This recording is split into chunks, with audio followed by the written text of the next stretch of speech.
Hey guys, in this video, I'm going to show you how you can check the IMEI number of your SIM on your iPhone. So let's get started and let's see how we can do it.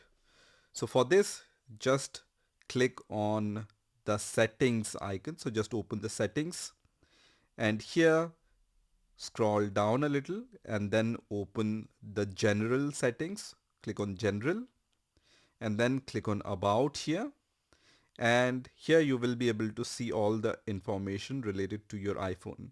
When you scroll down a little, you will also see this section where it says physical SIM, and here you will be able to see the IMEI number. If you are using multiple SIMs, then you will also see the currently used SIMs IMEI number in the available SIM section. So this is how you can view the IMEI number of your SIM on your iPhone. So that's it for this video. I hope you enjoyed this video and I will see you in the next video.